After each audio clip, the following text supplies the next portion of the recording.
There you go. You have the right to get your car back after it was repossessed if you pay the following: all of the payments that you owe, all of the costs the creditor incurred during the repossession, including penalty fees, interest, towing fees, storage fees, and attorney fees. So you have to pay for all that in order to get your car back. Now, that's just like what I was saying with my first car that was repossessed, but I had to pay gas and all that. I don't know if that was legal or not because I wasn't sure at that time, but just don't be surprised. They might say mileage and gas is part of the towing fees.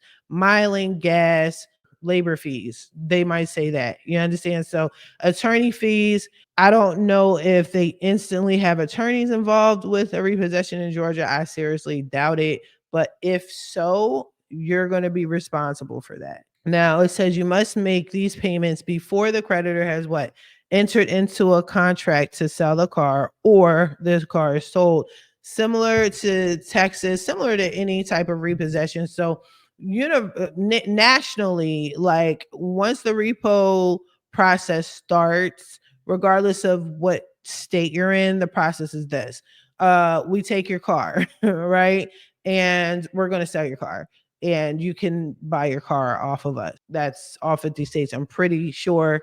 I'll be surprised. I'll eat my words later if I find a state that says no, once we have your car, you cannot get it back under any circumstances.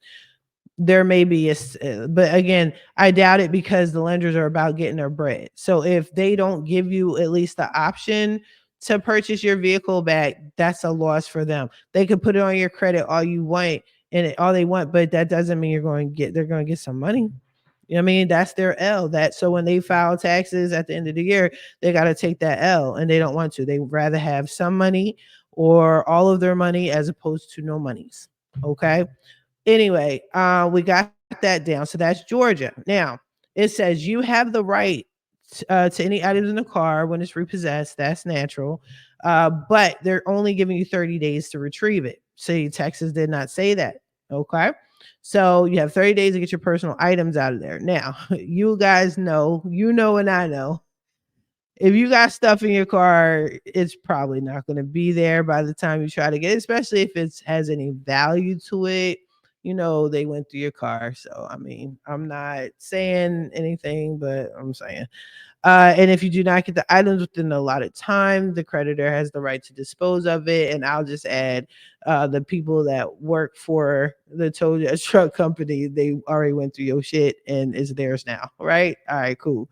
Now, here's the kicker that you need to pay attention to in Georgia. If you have paid less than 60% of the car when the creditor takes the car back, the creditor is allowed to keep the car to pay off the debt. People in the back, let's say that again.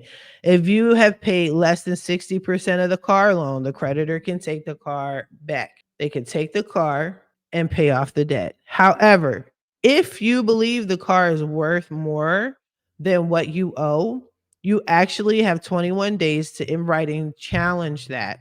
I don't know if you guys are aware of this in Georgia. I have not seen this yet. I'm not aware of it. This in the States when I have my repossessions, that doesn't apply. You understand? So that's cool. If you got a Tesla, I don't know cars like that. I'm gonna be honest with you. So I'm gonna just throw a number there. If your car is worth like 90,000 and they're saying it's worth 20,000, right? And they're only applying some change to your debt, you can challenge that in 21 days in writing. Okay.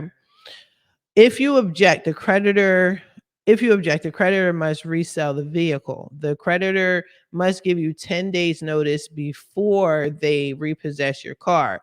The notice must give you options for getting the car back. All right, so they're giving you notice in Georgia. You do have notice. Remember in Texas, they didn't have to give you shit. They didn't have to tell you anything. They're just going to come out in these streets and repossess your car.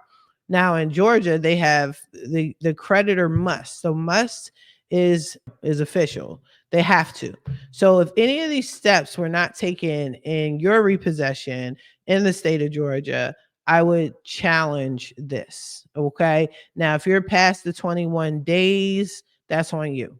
I don't think there's anything that you can do about that. I don't think you can appeal that unless maybe you say you were in a hospital or there was a death or whatever the case, see what you can do as far as that's concerned. But in most cases, if you missed that 21-day mark and you figured out on day 22 you could do it, you're just out of luck. Now, the creditor giving you 10 days notice, if they didn't do that and you have a repo on your credit report, like I said, dispute it, fight it. Have Fix My Credit Now, 850.com help y'all out. You understand? The notice must give you options of getting the car back. Same thing with Texas. Now, the only thing is, I don't see that they're saying it has to be certified mail. So it probably doesn't have to be. But like I said, in my states where I got my repos, they had to send every single step via certified mail. And to be honest with you, the tow truck company had to be within like a certified tow truck company, reputable, that was associated with the state or something. It was so much extraness that I wasn't aware of, and they didn't follow the rules. So, now if you paid off 60% here or more of the car loan when the creditor takes the car back, the creditor must sell the car. You have the right to demand a public sale of the vehicle. Okay. All right. So Georgia seems to have given y'all more rights than Texas. All right. So you guys do have options. And then lastly, if the creditor sells the car for more than you owe, then they have to give you the difference of the car. That's common sense. Okay. So they gave you a little example here. So if you owe 8 G's and then they sell for 10 and you get 2 G's back, they're not going to let that happen. They're going to make up all these fees and they're going to say the fee equates to the money that they owe you back. So they're not giving you anything, but we'll see. Now, what are the creditor's rights and responsibilities in a repossession in the state of Georgia? If a creditor has a secured interest in your vehicle and you fail to make a payment on time, the creditor has the right to seize your vehicle at any time. Oh no, they said without notice. Okay, without notice. I don't get that because here it said notice. Let's check that out. Without notice. All right now. So they don't have to tell you, just like in Texas, they don't have to tell you.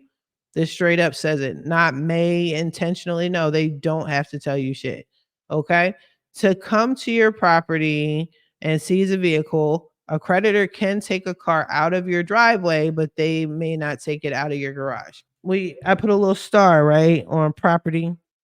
Now, when it comes to property and repos, Texas can't disturb the peace, right? They can't destroy your property and they cannot go into your garage. Let me make sure I'm getting that right. Let me. They can't breach peace, break into your garage. Let's say you have your car in the garage and the door is open, right? Like your garage door is up. That's not a break-in. Now that's Texas. Georgia, it says they may not take your car out of the garage. So if the car is there showing and the garage door is open in the state of Georgia, they cannot drive in and take your vehicle out of the garage. I say this sounds minute and petty, but details are very critical for when it comes to fighting negative items and disputing things on your credit report. I'm big on details.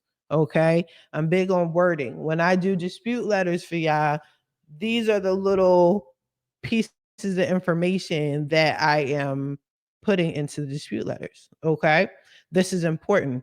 Words are important. So if your vehicle was in your garage and you're on your property and the garage door was open and your car was repoed, you can sue because that goes against the rights in the state of Georgia. Now, it says the creditor can seize the vehicle as long as they do not, same thing as Texas, breach the peace. Breaching the peace generally means the creditor cannot use force, damage property, or threaten you. Okay, universal, same thing. If the car does not cover the amount that you owe the creditor, then the creditor has the right to sue you for the difference. This is called a deficiency, same as Texas, except they didn't mention them suing you, but in the state of Georgia, the creditor can. So if you owe the creditor 10 G's and the car sells for 8 and you still owe 2, You must notify them within 10 days of the repossession that they plan to come after you for the money. All right. So y'all got to talk about it before within the 10 days of how you plan on paying that money back. If not, they can sue you. And more than likely, they'll put it on your credit report.